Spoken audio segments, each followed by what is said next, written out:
Greetings, person currently watching this, and welcome back to Hexxit.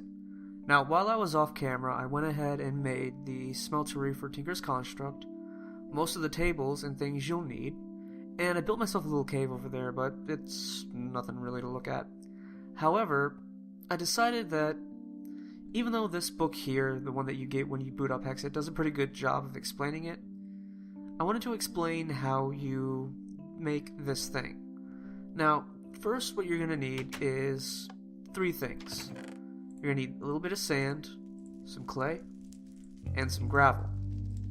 Now, what you do is combine them. I don't think there's really any order that they need to go into. Combine them in the crafting table, you get grout. You take the grout, and you stick it in a furnace, and it'll smelt into seared bricks. I think it's just a 1-to-1 conversion, right? Once you have these, may as well use this one. Once you have these, you use them to make the parts that you need to make the smeltery. So you need seared bricks, a faucet, I believe. Yeah, seared faucet. You do this to create the smeltery drain. And then, I believe, you need the smeltery controller. You'll also need a smeltery tank.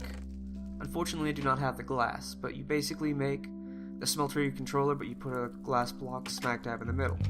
Oh, it's, look away. There. So, what this is once it's a multi-block structure. So once you have everything set up the way it needs to be, this will start basically puffing out smoke. Now, the only way the smeltery can be powered is with lava. Fortunately, thanks to the mini-map in your upper left, it shouldn't be that hard to find lava above ground. Now, in here, you have the fuel level, the level of what ingots you have in here, but if you have multiple ingots in here, it'll also separate them, which is really nice. And all you really have to do is you take the ingots or the ore, or even the block, and you stick them in these little slots. Now, you have quite a few slots, but if you take this smeltery and you build it up, you'll get even more slots, so you can smelt even more things at once. And this thing, I don't think has a limit. You could build it from bedrock all the way to skyblock, and it'll consider that whole thing one structure.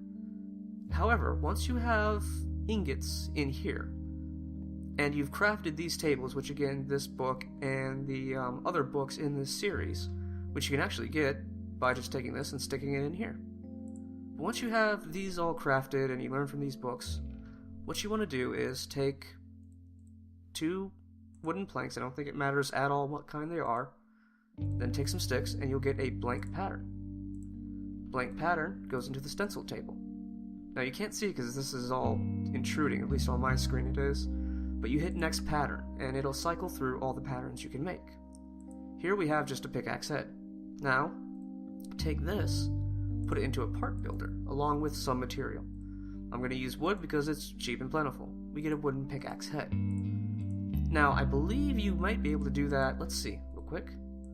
We might be able to, we might not. I don't know if that means we can, because I don't think you can really build with gold. I'll try that later with another material. Anywho, take the wooden pickaxe head, or whatever part you want to make. Put it onto this table.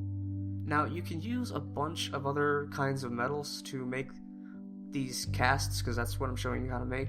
Probably should have mentioned that earlier. You can use whatever metal you want, but I believe gold is the best for the casts. Anyways, you take this, you right-click. Oh, there we go. And the gold pours out. Fills up the tray, wait a little bit, and boom. Pickaxe head cast. And you also get the pickaxe head back, which is nice. Then whenever you want, you can just slap this on here, and then pour whatever metal you want to make your pickaxe head or your tool rod or whatever out of into this, and there you go.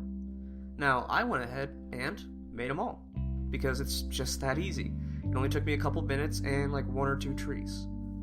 And really, all this episode, that's just what I wanted to show you, is how this works and that I got it up and running. There is another thing though. While I was looking for the sand, gravel, and clay, I ended up digging underneath this frozen lake. And this was the end result. And it got me thinking, maybe I should build a house down here. Like, not just a little hovel like that cave, but like a full-on, just multi-roomed building, structure, house thing underneath a frozen lake.